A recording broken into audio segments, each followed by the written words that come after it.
우리에게 주시는 하나님의 말씀을 합독해 올리도록 하겠으니 마태복음 23장 1절부터 12절까지 말씀을 합독해 올리니 이에 예수께서 무리와 제자들에게 말씀하여 이르시되 서기관들과 바리새인들이 모세의 자리에 앉았으니 그러므로 무엇이든지 그들이 말하는 바는 행하고 지키되 그들이 하는 행위는 본받지 말라. 그들은 말만 하고 행하지 아니하며 또 무거운 짐을 묶고 사람의 어깨에 지우되 자기는 이것을 한 손가락으로도 움직이려 하지 아니하며 그들의 모든 행위를 사람에게 보이고자 하나니 곧 그 경문지를 넓게 하며 옷수를 길게 하고 잔치의 입자리와 회당의 높은 자리와 시장에서 문안받는 것과 사람에게 랍비라 칭함을 받는 것을 좋아하느니라. 그러나 너희는 랍비라 칭함을 받지 말라.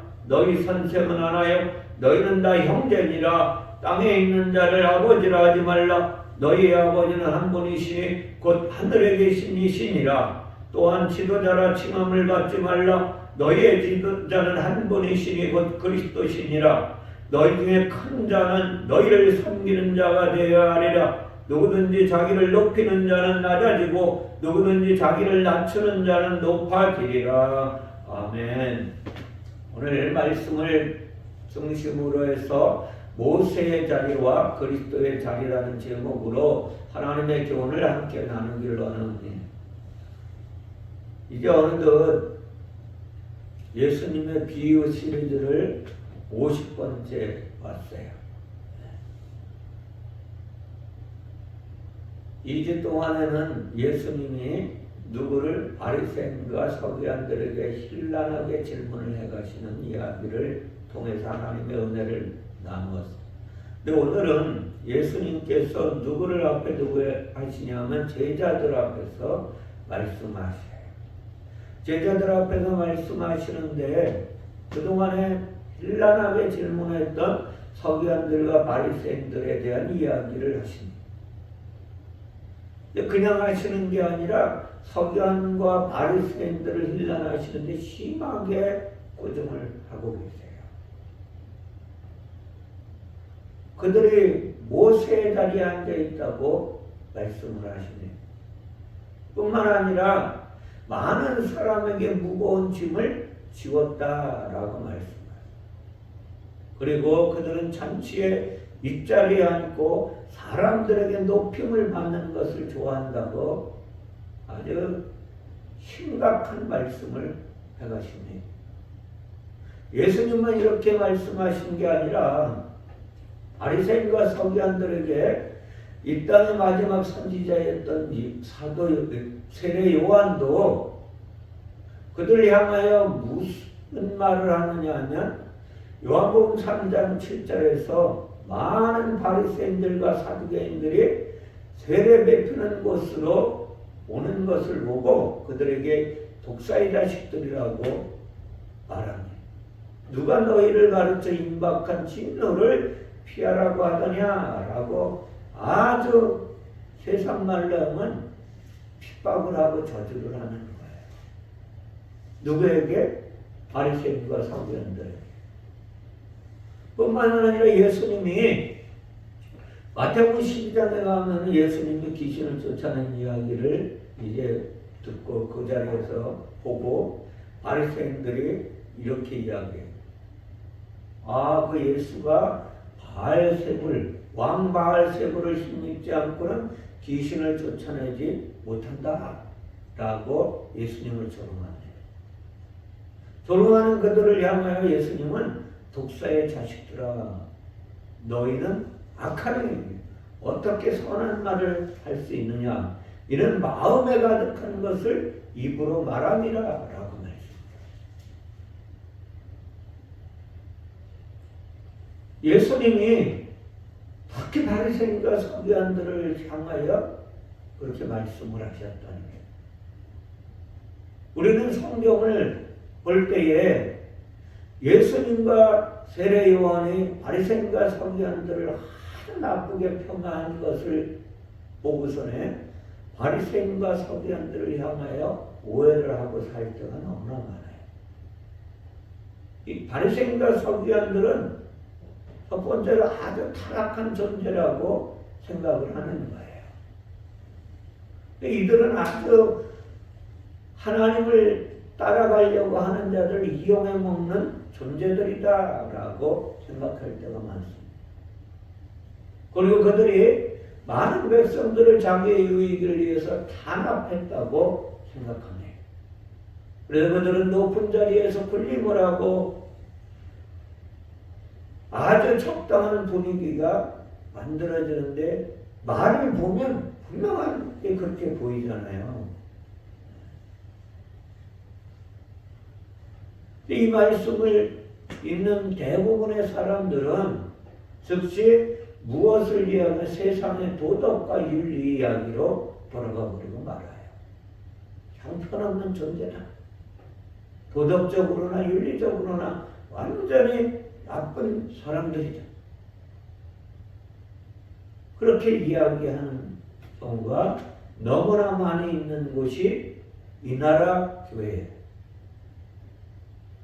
그렇다고 제가 이 나라 교회를 폄훼하려고 무시하려고 이런 말을 하는 건 아닙니다. 성경을 성경대로 보아야 한다. 하나님의 의도가 무엇이길래 이렇게 말씀하셨는지를 알아야만 합니다.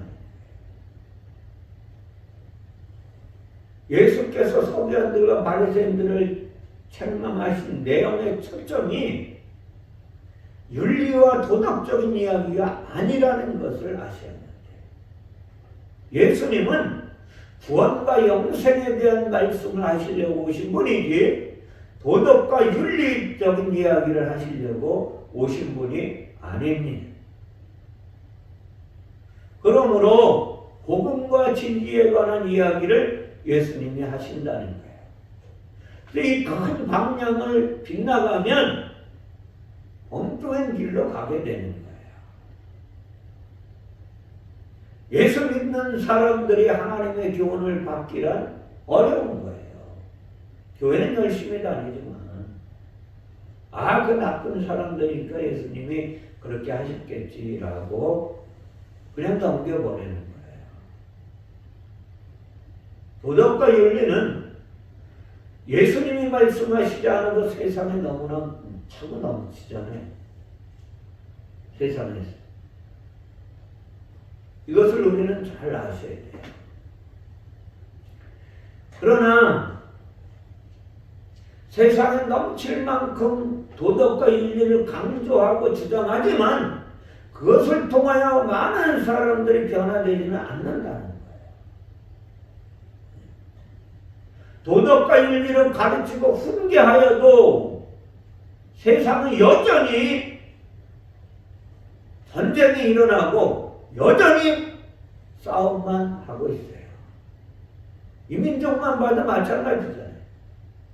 국회에서 국민을 위하여 일하라고 했는데도 불구하고 그들이 여전히 패싸움질만 하고 있는 거예요.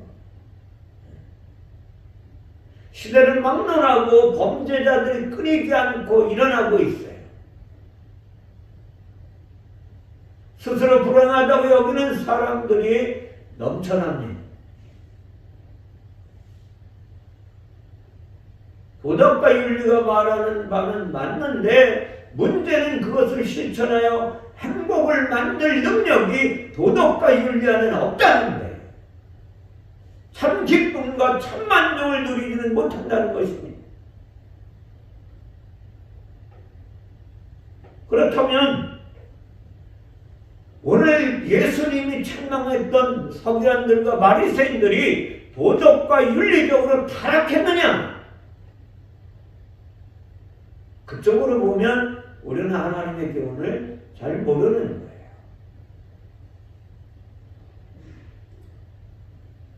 우리는 이방인들이었으니 너무나 예수님께 초점을 맞추다 보니 예수님을 죽인 바리새인, 율법사, 사두개인들 그리고 장로들을 폄훼하고 정죄해버리고 마는 거예요. 마치 무슨 대역죄를 지은 사람처럼 그들을 취급해버리고 마는.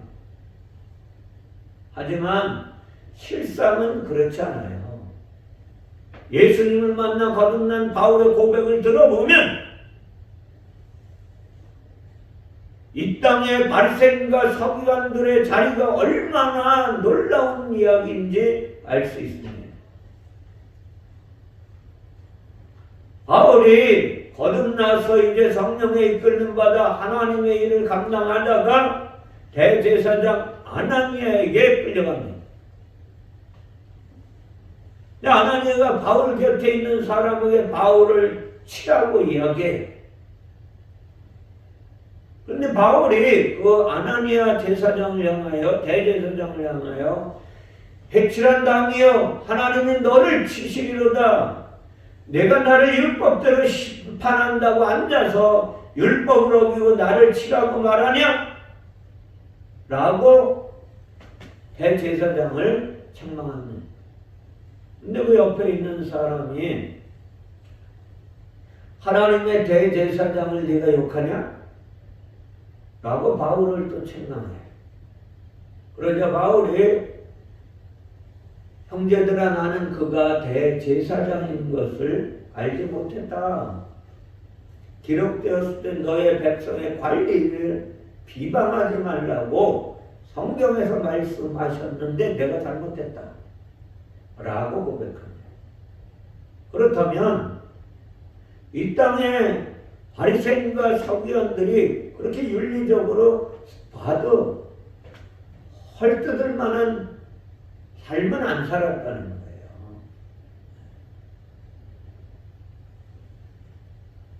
율법에 기록하기를 백성의 관리, 즉 종교 지도자들을 비방하지 말라고 말씀하고 있어요. 아무리 그렇다고 해도 지도자들이 잘못을 하면 대들고 따지기 마련이잖아요. 그죠? 목사님들이 목회하다가 자기 잘못을 하면 교인들이 가만 내두냐고요. 하물며 고발하고 유치장까지 집어넣어 버리잖아요. 오늘 대제사장이라는 말 한마디에 누가? 바울은 태도를 바꿨어요.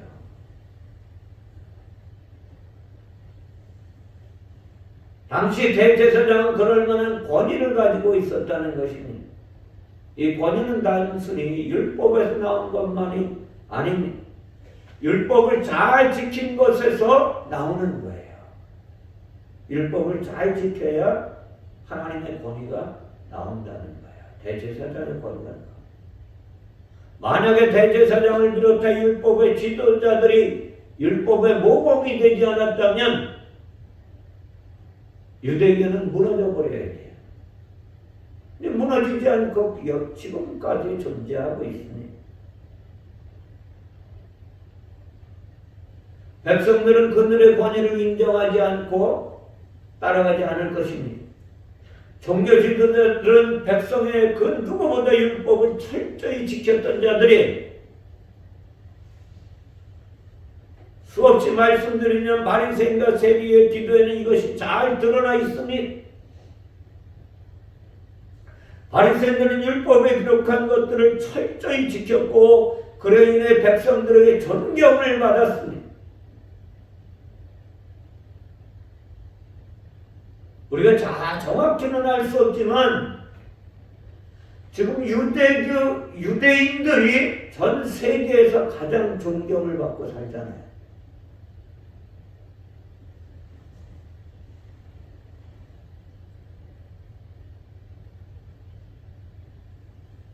흠이 없는 삶을 산 자들이 누구냐? 바리새인과 서기관들이에요.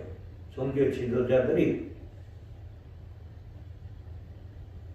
계명을 지키는 차원이 이들은 달랐으니 하나님 앞에서 그들은 목숨을 걸고 계명을 지켰고 이것이 그들의 지도자의 자리에 앉게 한 거예요. 근데 왜 예수님은 이들을 책망하고 있느냐는 것이, 그들이 높은 자리에 앉는 것을 그럴 만한 행위를 했기 때문에 앉았는데 다른 사람의 피해를 주거나 자신의 이익을 우선하지도 않았기 때문에 백성들로부터 그들은 존경을 받았으며 높은 자리에 올랐는데 우리가 생각하는 것처럼 부정한 짓을 통해서 그들이 타락했기 때문에 높은 자리에 앉아 있다고 생각하면 잘못입니다. 예수님 역시 당신이 보여주신 희생 때문에 십자가에서 죽으신 그 희생과 대속의 제물로 죽으신 그 사랑 때문에 지금까지 수많은 사람들이 예수님을 존경하잖아요.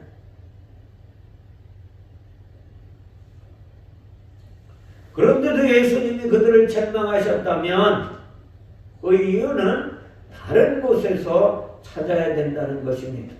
도덕과 윤리가 아니라 복음과 진리 안에서 무엇이 이들을 이렇게 잘못된 길로 걸어가게 했는지를 알아야 하는 것입니다.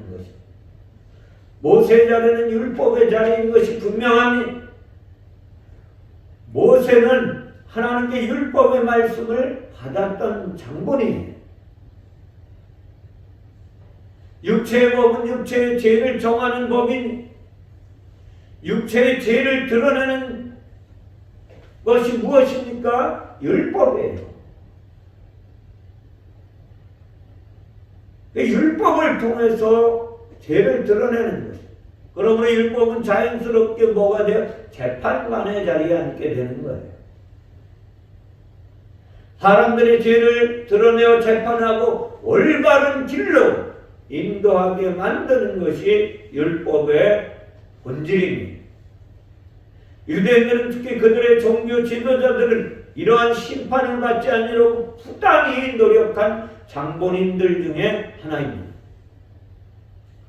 부모를 공경하고 살인하지 않고 음행을 멀리했고 도둑질하지 않고 거짓말하지 않으며 다른 사람의 것을 탐하지 않았던 자들이 누구냐? 율법의 지도자들이에요. 그래 심판을 받지 않기 때문에 하나님 앞에 부끄러움이 없이 살려고 그들은 노력했던 자들이니 혹여나 그들 중에 잘못한 일이 있을까?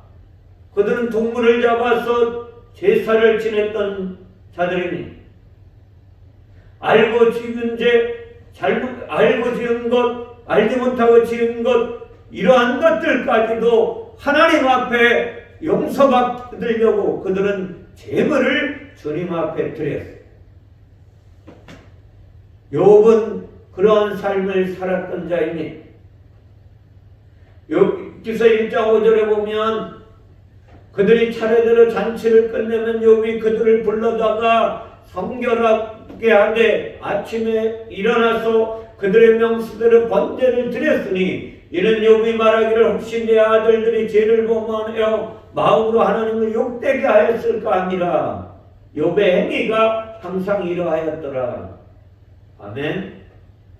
이게 종교 지도자들이었어요. 혹시 자녀들의 생일 파티에서 부지 중에 범죄했을지라도 몰랐다 할지라도 그 잘못 저지른 것 있을까봐 제사를 드렸던 지도자들입니다. 이것이 유대인과 이스라엘의 수준이에요. 마음껏 죄를 범하고 죄를 무마하기 위하여 드리는 제사가 아니라 자신을 합리화하기 위해 면죄부를 얻으려는 제사가 아니라 유대인들의 도덕적, 윤리적으로 높은 수준에서 하나님 앞에 제물을 드렸다는 것입니다. 예수님의 말씀에 초점에 집중해 보아야만 합니다. 예수님은 바리새인과 서기관들이 말하는 대로 행하라고 말씀하셨어요. 이들의 이야기가 틀리지 않다는 거예요. 그들이 하는 말은 따르라는 거예요. 즉 그들이 하는 말에 아무런 문제가 없다는 것이니 그들이 올바른 말을 하고 있다는 사실입니다. 다만 그들이 하는 행위는 본받지 말아야 한다고 주님께서 제자들에게 교훈하셔요.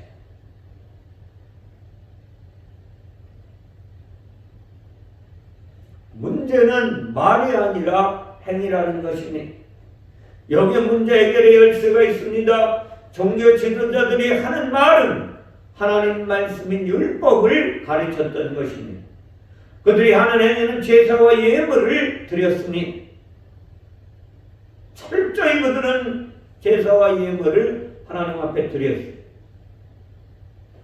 그들이 하는 행위는 율법의 말씀을 지키는 것이니 율법을 지키고 그 율법을 따라 드리는 제사와 예물이 하나님 앞에 문제가 된다는 것이니 이쯤 되면 이 목사님 이상한 분 아닐까? 라고 생각하는 분이 계실 거예요.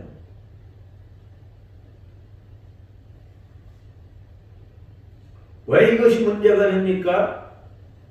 예수님께서 그렇게 하라고 하셨는데 불구하고 결론부터 말씀드리면 보이는 것을 드리면서 보이지 않는 하나님의 놀라우신 은혜를 사모하라는 하나님의 교훈이 담겨져 있는데 그것을 몰랐다는 거예요.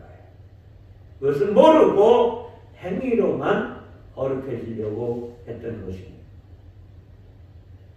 우리에게 하나님은 율법을 철저히 지키라고 요구하지 않았어요.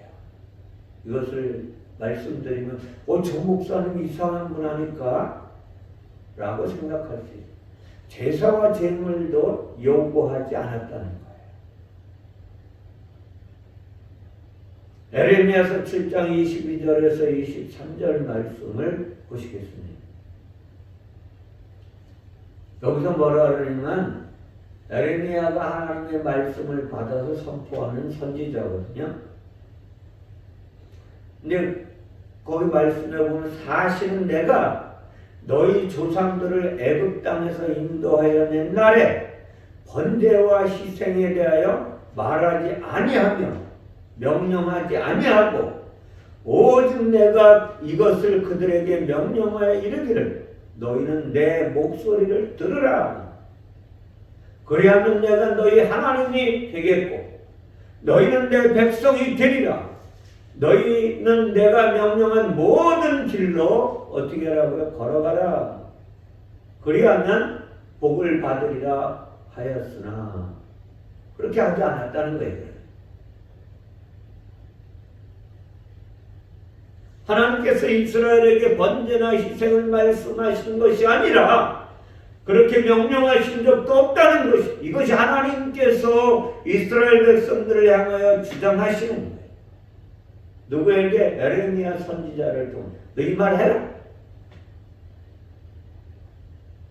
번제와 이상은 이스라엘의 먹는 문제를 가지고 이야기하는 거예요. 하나님이 그 번제와 희생제물을 받으시는 분이 아니라는 것을 말씀하시는 거예요. 유목민들이 양식을 얻어서 먹으려면 당연히 가축을 잡아야 하는 거예요. 가축을 둬서 고기를 먹는 것이 무엇의 문제는 양식의 문제입니다. 다만 하나님께서 그 음식을 먹는 과정을 통해서 예수 그리스도를 발견하라고 그 말씀을 하셨습니다. 일정한 규례를 따라 도축하는 일을 반복함으로써 하나님의 의도를 그들에게 주입시키고자 하는 하나님의 뜻이 담겨져 있습니다. 그래서 번제나 희생의 목적은 어디에 있느냐? 하나님의 음성을 들으라는 거예요. 하나님이 말씀하시는 이야기를 제발 들어라. 그리고 나머지는 이스라엘에 먹는 이야기예요. 레위기에 이 먹는 과정에 대한 규례는 가득히 담겨져 있어요. 가축을 도살하는 방법뿐만 아니라 먹어야 할 것과 먹지 말아야 할 것에 대한 규례가 상세히 기록되어 있으니 그러나 레위기는 음식 레시피가 아니에요. 이스라엘 백성들이 이거를 통하여 음식을 만들어 팔잖아요. 전 세계를 향하여 팝니다. 그뿐만 아니라 안식일 교인들도 그것을 지키며 그들은 군대도 가지 않아요. 살인하면 안 된다고. 레위기는 육체의 법이니 죄를 범한 육체가 어떻게 해야 제사함을 받을 수 있는가에 대한 하나님의 교훈이 레위기 안에 담겨져 있는 거예요. 그리고 제사함을 위한 하나님의 방법은 예수 그리스도의 십자가의 제사뿐입니다. 하나님의 어린 양을 속죄물로 드리는 제사에 대한 모형이 제사예요. 그 제사를 통하여 하나님의 어린 양이 오신다는 하나님의 음성을 들어야 하는, 그것을 듣지 못하고 지켜서 의롭게 되려고 했던 자들이 바리새인들과 서기관들과 율법사들이었습니다.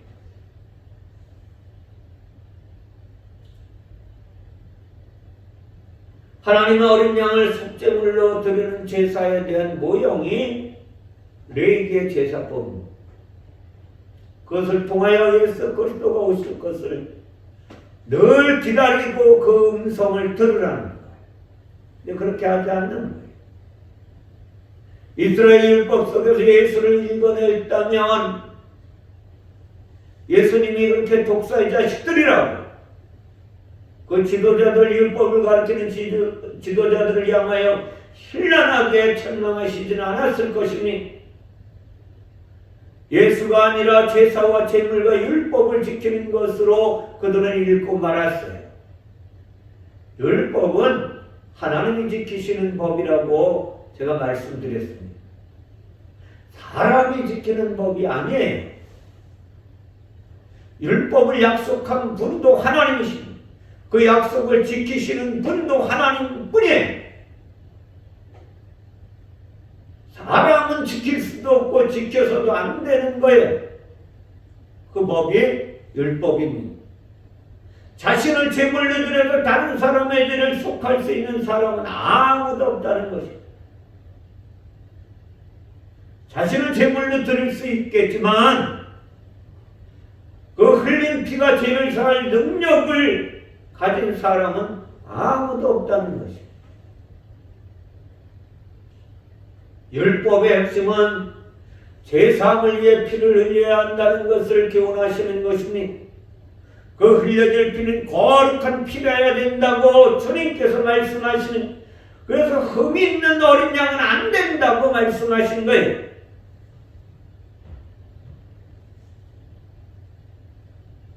다만 인류 역사상 그 누구도 거룩한 피를 가지고 있지 않았다는 것이 하나님의 교훈입니다. 사람이 피를 가지게 된 것은 무엇입니까? 육체를 던져먹기 때문에 피를 가지고 있는 존재로 바뀌게 된 거예요. 원래 영은 피가 없었잖아요. 근데 피가 있다는 건 타락한 존재라는 것을 가르쳐주는 것입니다. 거룩한 영으로 있을 때는, 하나님의 아들로 지음받았을 때에는 피가 없는 존재였어요. 근데 하나님을 대적함으로 말미암아 하나님이 우리를 흙 속에 집어넣어 버리고 마신 거예요. 타락한 혼을. 성경은 사람의 육체가 죄의 결과라고 말씀하고 있는 거예요.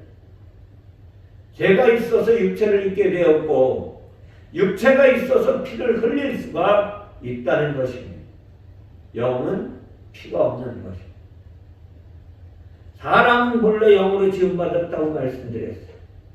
그래서 피는 타락한 영의 생명이 피예요. 그 생명이 피에 있다고 하나님은 말씀하십니다.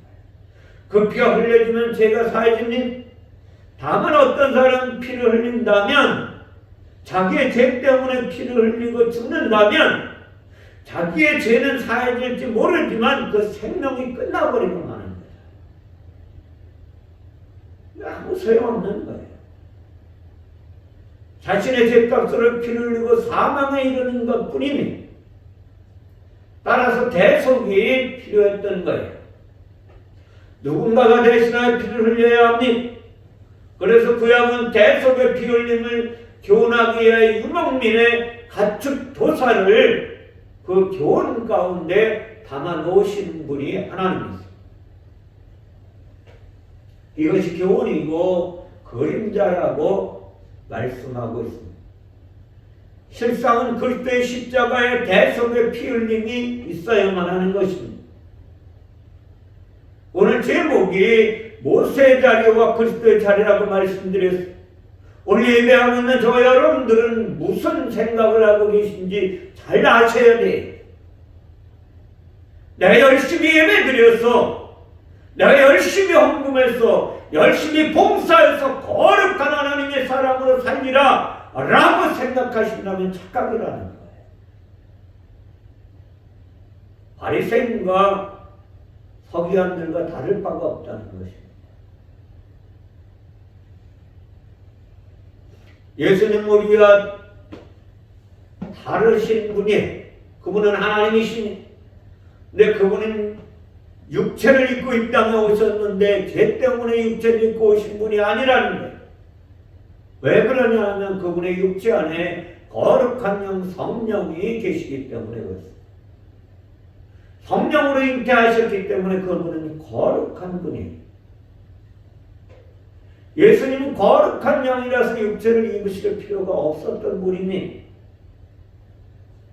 예수께서 육체를 입으신 까닭은 무엇입니까? 대속의 제물로 죽으시기 위해서, 피 흘리기 위해서 이 땅에 오셨다는 것입니다. 왜 오셨을까요? 전능하신 하나님이 사랑이시기 때문에. 요한일서에 보면 사랑은 허다한 죄를 덮느니라 라고 말씀하십니다. 이 하나님의 사랑의 행위만이 우리의 죄악을 덮어버릴 수 있는 거예요.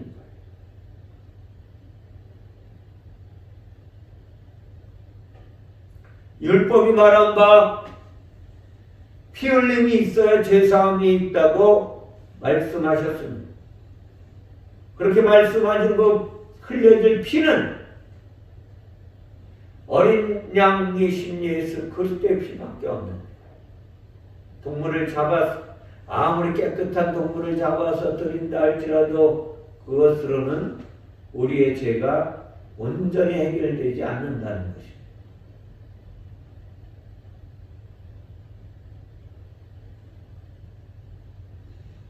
피 흘림이 있어야 죄사함이 있다고 말씀하신 것, 그 피 흘려질 피는 예수의 거룩한 피가 흘려져야 더러운 죄가 깨끗이 씻어지는 거예요. 여기신 하나님의 피만이 거룩한 피입니다.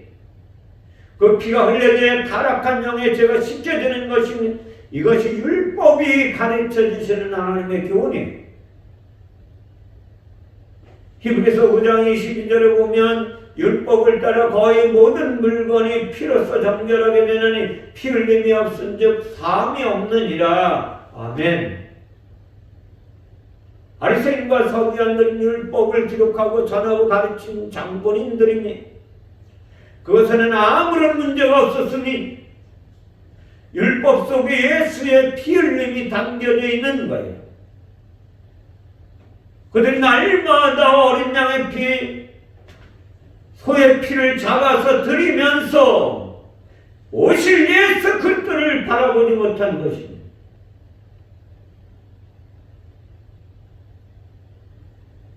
그저 제사를 열심히 드리면 드릴수록 예수 그리스도는 그들의 심령 가운데 떠나가 버리고 마는, 그리고 그들의 열심만 드러나게 되는 것입니다.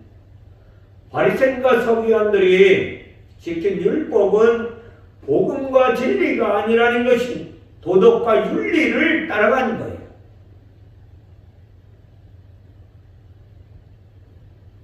하나님의 말씀의 방향이 빗나간 것입니다. 그러니 예수님은 그들을 향하여 독사의 자식들이라고 책망해 내셨던 것입니다.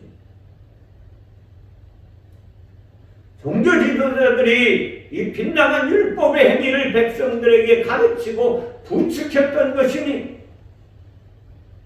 디모데전서 1장 7절에 다음과 같이 말씀하시니 율법의 선생이 되려 하나 자기가 말하는 것이나 자기가 확증하는 것도 깨닫지 못하는 존재들이다 라고 말씀하고 있어요.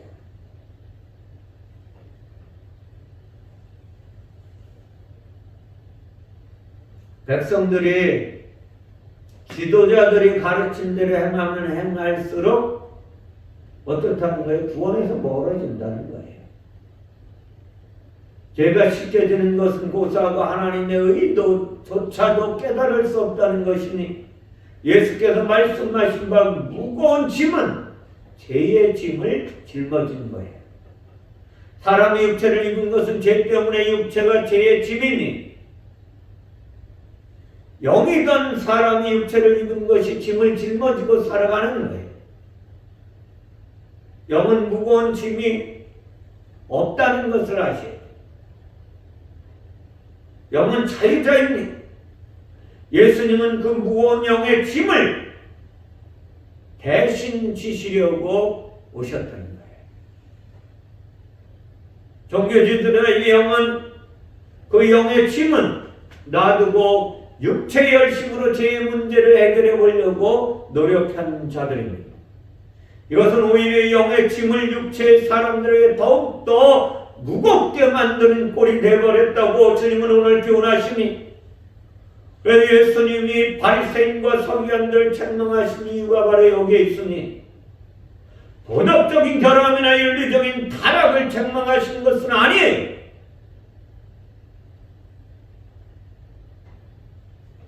예수님의 무거운 짐을 덜어주신 방법은 다음과 같습니다.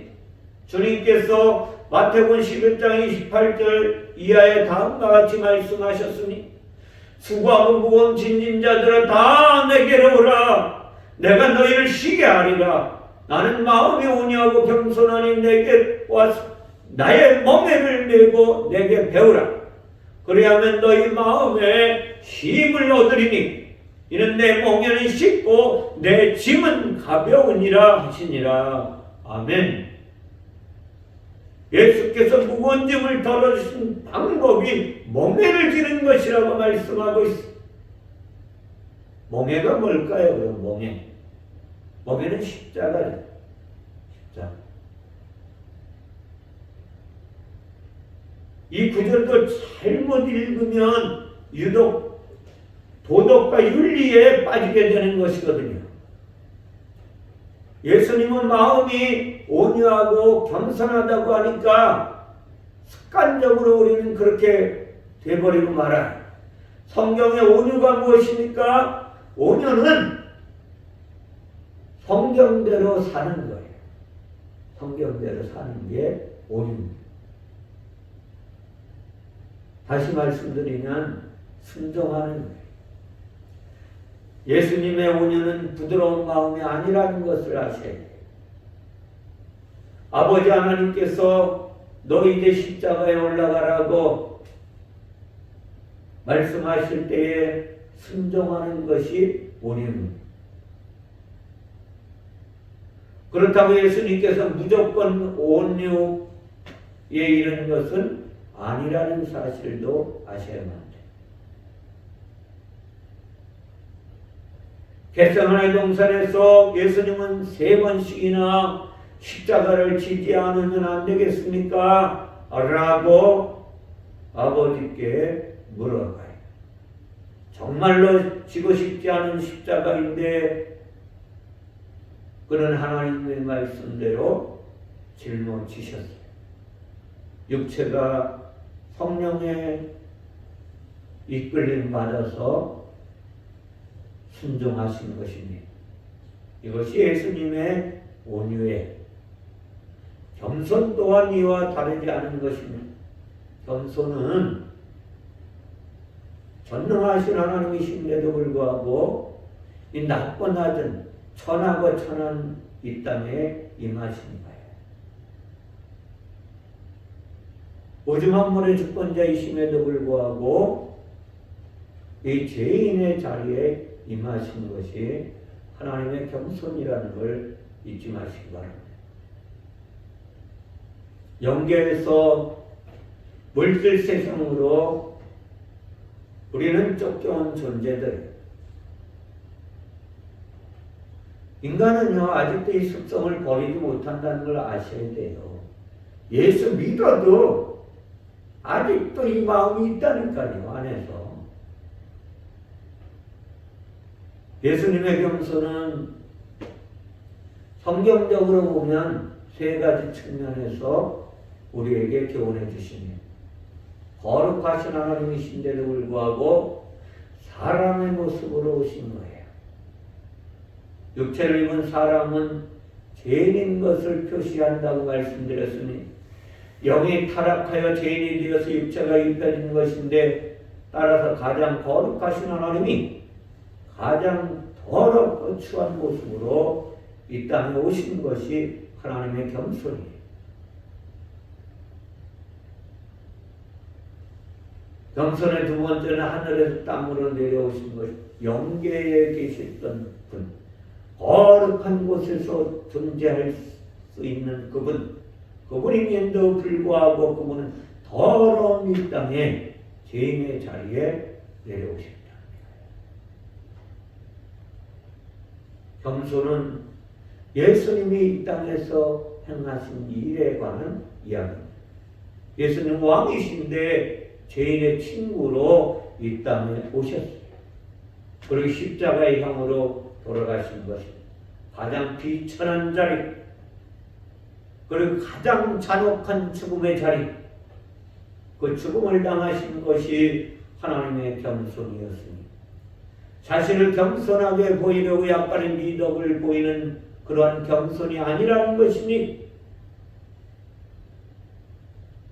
말 그대로 가장 높은 곳에 계시는 그분이 가장 낮은 곳에 오셔서 비천한 죽음을 죽으시면서 우리를 향하신 하나님의 사랑을 우리에게 실천해 옮기신 하나님의 사랑. 사랑하는 성도 여러분, 예수님의 섬김은 십자가의 죽음이고 그 죽음으로 인하여 율법을 완성시키신 하나님이십니다.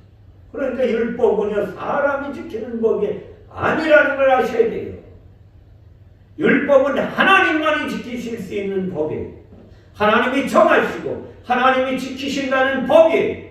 왜 그러면 하나님이 그 법을 만드셨습니까? 사랑하시기 때문에. 저와 여러분을 얼마나 사랑하셨으면 하나님이 죽는 법을 만드시고 하나님이 죽으러 오신 거예요. 그 죽음을 완성시키신 하나님이십니다. 사랑하는 성도 여러분, 그러므로 바리새인과 서기관들은 율법을 행할 수도 없는 존재라는 것을 아셔야 돼요. 저 여러분들도 율법을 행할 수 있는 자 아무도 없다는 걸 인정하셔야만 돼요. 말로는 할 수 있으니 예수님의 십자가를 전할 수는 있지만 그렇게 살지는 못한다는 거예요. 그들이 말하는 바는 듣고 행하되 그들이 행하는 제사와 예물은 우리는 거절해야만 할.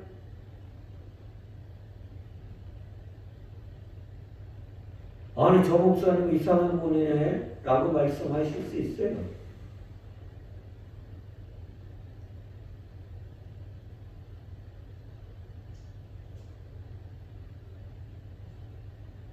로마서에 너희 몸을 하나님이 기뻐하신 거룩한 산제물로 드리라고 분명히 말씀하셨는데 아니 목사님 무슨 말씀을 그렇게 하십니까? 라고 말할 수 있어요. 그러나 제가 예수님이 오늘 말씀하시는 그 제사와 예물은 무엇이냐, 그것으로 저와 여러분들이 거룩해지지 못한다는 것을 가르쳐 주시는 거예요.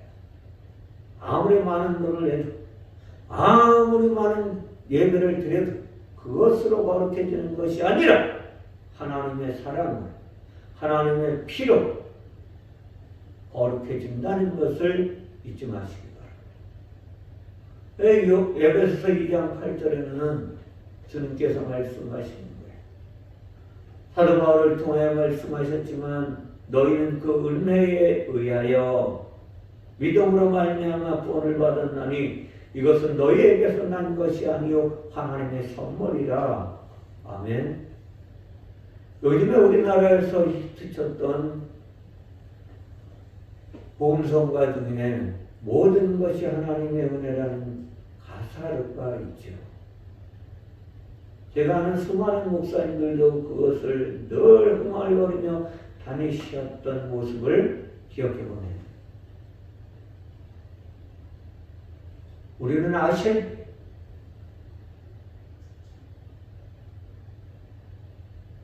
지금 예배하는 저 여러분들이 한 주간 살 때에도 내가 노력해서 거룩해 지려고 발버둥 치셨다면 바리새인과 서기관들과 다를 바가 없다. 에베소 2장 12절 13절에 너희는 그리스도 밖에 있었던 존재라는 것을 깨달으시. 이스라엘 나라의 밖에 사람이라.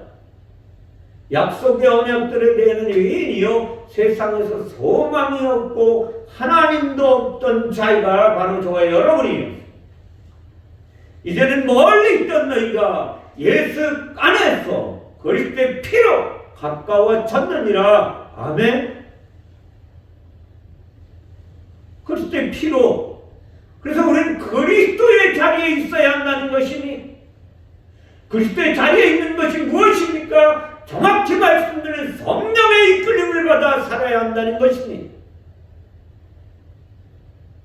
에베소 1장 7절에서도 우리는 그리스도 안에서 그 은혜의 풍성함을 따라 그의 피로 말미암아 성령 곧 제사함을 받았느니라. 아멘.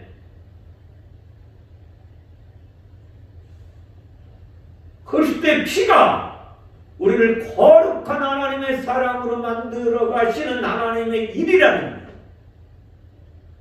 그 하나님이 주시는 그 선물을 받아서 누리시기를 바랍니다. 저 여러분 모두는 이제 바리새인들과 서기관들과 다른 삶을 살라고 주님께서 오늘 말씀하시는 거예요. 모세 자리에 앉는 삶을 버려버려야 합니다. 주장하는 자세를 취하지 말라는 거예요. 저는 한 주간에도 목사님들과 만나서 기도를 하러 가는 도중에도 어느 목사님이 저에게 이런 이야기를 하시는 거예요. 목사님, 대통령이 붙잡혀간 걸 보니까 체중이 체한 것이 확 뚫히는 것 같다고. 그게 제가 옆에 앉아있다가 목사님, 예수 잘 믿으셔. 쓸데없는 짓거리 하지 마시고. 목사님 그래도 나라가 잘 돼야 교회도 있는 거 아닙니까? 제가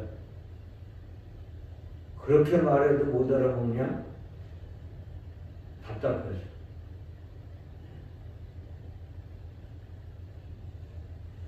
그러므로 우리는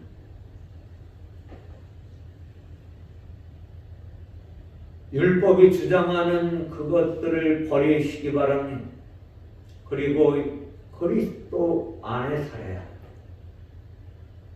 사랑하는 성도 여러분, 하나님은 이 땅에 오셔서 큰 믿음을 가진 자들을 칭찬하신 적이 있죠. 큰 자가 된다는 것이 무엇입니까? 육이 영으로 바뀌는 것. 거듭나는 것이 큰 믿음을 가지고 살아가는 것입니다. 성령의 이끌림 받는 자만이 큰 믿음의 자리로 갈 수 있습니다. 그것이 그리스도의 자리입니다. 개인의 자리에서 하나님의 아들이 되는 것이며 그리스도의 자리에 앉는 것입니다.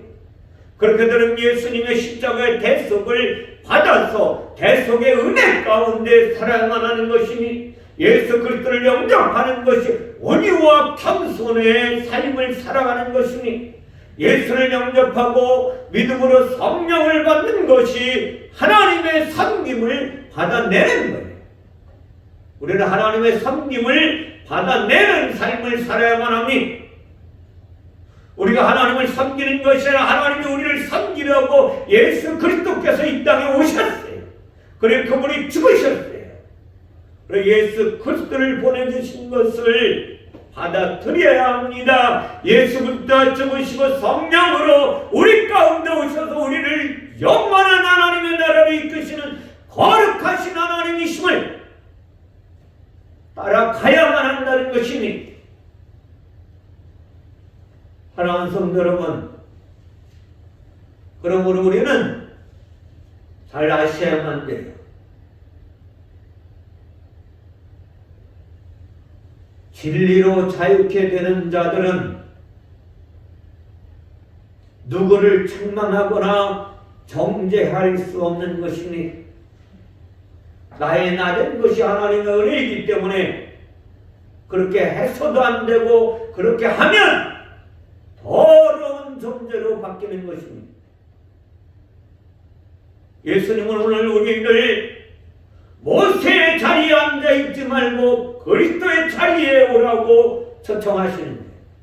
누구든지 내게로 오라. 목마른 자들은 오라. 수고하고 무거운 자들은 오라. 내가 너희를 쉬게 하리라 말씀하시는 하나님. 그리고 우리에게 믿음을 선물로 주셨습니다.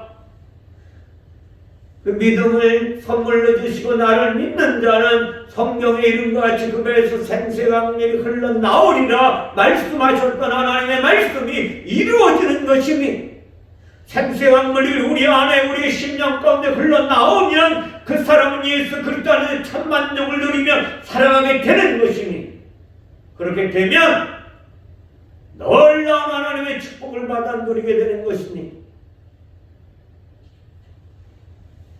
무릇 내가 내 영이 살아서 나를 믿는 자는 영원히 죽지 아니하리니 이것을 내가 믿느냐? 말씀하시는 하나님의 말씀이 무슨 뜻인지 아셔야만 돼. 하나님이 주신 믿음의 선물 이것을 내가 가지고 있느냐는 것이니 그러면 놀라운 역사가 내 안에 펼쳐지게 된다. 누구로 인하여? 하나님으로 인하여. 마가복음 16장 17절 이하에는 다음과 같이 말씀하셨으니 믿는 자들에게 이러한 표적이 따르니 곧 그들이 내 이름으로 귀신을 쫓아내며 새 방언을 말하며 뱀을 집어 올리며 무슨 독을 마실지라도 해를 받지 아니하며 병든 사람의 손을 얹는 나으리라 하시더라. 아멘. 하나님은 이것을 우리에게 선물로 주셨으니 믿음은 영적인 이야기니 믿음은 영의 선물이니 그리고 예수님이 마가복음 9장 24절에 믿는 자들에게 무엇라고 말씀하시느냐 하면 믿는 자들에게 이렇게 말씀하시니 예수께서 이렇게 할 수 있거든요. 무슨 말이냐? 믿는 자에게 능치 못할 일이 없느니라. 아멘. 오늘 예수님이 말씀하시는 거예요. 모세 자리에 앉지 말고 제자들에게 너희는 이제 그리스도의 자리에 앉으라. 내 자리에 오라는 것이니 나는 이제 이 자리에 있지만 이 자리에 있다가 이제 내가 너희의 대속의 피를 흘리고 영으로 다시 살아서 너희를 영원한 하나님의 나라로 이끌어 줄 것이다. 약속하셨던 하나님의 약속을 붙잡으셔야만 합니다. 그러면 우리 안에 놀라운 하나님의 역사가 일어나야만 하는 것이니 그 믿음이 내 안에 있으면 내 안에 더러운 귀신이 떠나가는 놀라운 역사가 일어나야만 하는 것이니 내 안에 질병이 떠나가야 하는 것이니 다 속는 거예요. 속지 마시기 바랍니다. 그분을 의지하면 그분이 일하시는 거예요. 목사가 일하는 것도 아닙니다. 믿음 좋다는 그 사람이 일하는 것처럼 보이지만 그 사람 안에 계신 예수 그리스도가 일하시는 거예요. 그러면 놀라운 역사가 일어나게 될 것이니 우리 안에 참 기쁨과 참 만족을 누리며 살아가는 삶이 되라고 주님은 오늘 모세의 자리에 앉지 말고 영원한 하나님의 나라의 자리에 앉으라고 말씀하십니다. 나를 믿는 자는 사망에서 옮겨 생명의 자리에 있다고 말씀하셨습니다.